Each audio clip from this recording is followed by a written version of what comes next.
Welcome to allrounder அம்மம்மா channel. இன்றைக்கி நம்ம சண்டே ஸ்பெஷல் மட்டன் கிரேவிங்க. வாங்க அது எப்படி செய்யணும் பார்ப்போம்.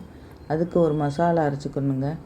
மிளகு, சோம்பு, கசகசா, சீரகம், இஞ்சி, பூண்டு, பட்டை, கிராம்பு, ஏலக்காய், மஞ்சத்தூள் எல்லாத்தையும் போட்டு மிக்சியில் நைஸாக அரைச்சிக்கணும். அரைச்சது கூடவே நம்ம ஆல் பர்பஸ் மசாலா நம்மளுக்கு எவ்வளோ காரம் தேவையோ அதையும் போட்டு எல்லாத்தையும் ஒன்றா அரைச்சிக்கணும். அரைச்சிட்டு கடைசியில் இந்த வெங்காயத்தை போட்டு ஒரு சுற்றி எடுத்துடணும். ரொம்ப அரைக்கக்கூடாதுங்க. அவ்வளோதான். அதுக்கப்புறம் நம்ம கழுவி வச்சுருக்க மட்டனில் நம்ம இந்த மசாலா, அதுக்கப்புறம் நம்ம கட் பண்ணி வச்சுருக்க தக்காளி எல்லாத்தையும் போட்டு மசாலா எல்லாத்தையும் போட்டு நல்லா மிக்ஸ் பண்ணிக்கணும். தேவையான அளவு உப்பையும் அது கூட போட்டுக்கணும். போட்டு நல்லா மிக்ஸ் பண்ணிவிட்டு கொஞ்சமாக எண்ணெய் ஊற்றணுங்க. ஊற்றிட்டு அது கூடவே நம்ம உருவி வச்சுருக்க கருவேப்பிலையை போட்டுக்கணுங்க. எண்ணெய் ரொம்ப ஊற்றக்கூடாது. ஏன்னா மட்டனில் கொழுப்பு இருக்கனால எண்ணெய் கம்மியாக ஊற்றினா போதும். அதுக்கப்புறம் நம்ம எண்ணெய் சூடான உடனே அதில் நம்ம கருவேப்பிலை மாத்திரம் போட்டால் போதுங்க.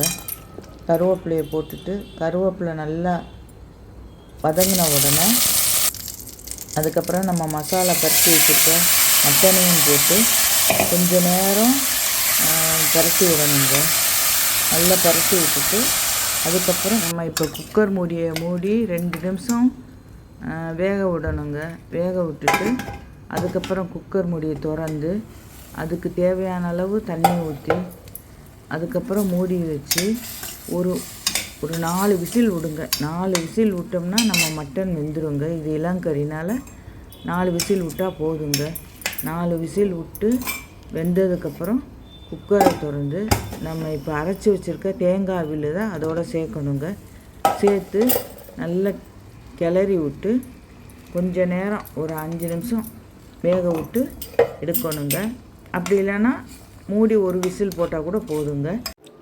ஒரு விசில் போட்டோம்னா நம்மளோட கிரேவி தயாராகிருங்க. பார்ப்போம் வாங்க. இப்போ நம்ம குக்கரை ஒரு விசில் போட்டு எடுத்தாச்சுங்க. இப்போ கிரேவி நல்லா மேலே எண்ணெய் பிரிஞ்சு வந்திருக்குங்க. இந்த ஸ்டேஜில் நம்ம பொடுசாக நறுக்கின கொத்தமல்லி தூவி இறக்கிட்டோம்னா நம்மளோட மட்டன் கிரேவி தயாருங்க. இது அவ்வளோ டேஸ்ட்டாக இருக்கும். ரைஸோட, சப்பாத்தியோட, இட்லி, தோசை எல்லாத்துக்கும் பொருத்தமான சைட் டிஷ்ஷாக இருக்கும். ரசத்தோடு சாப்பிடவும் நல்லாயிருக்கும்.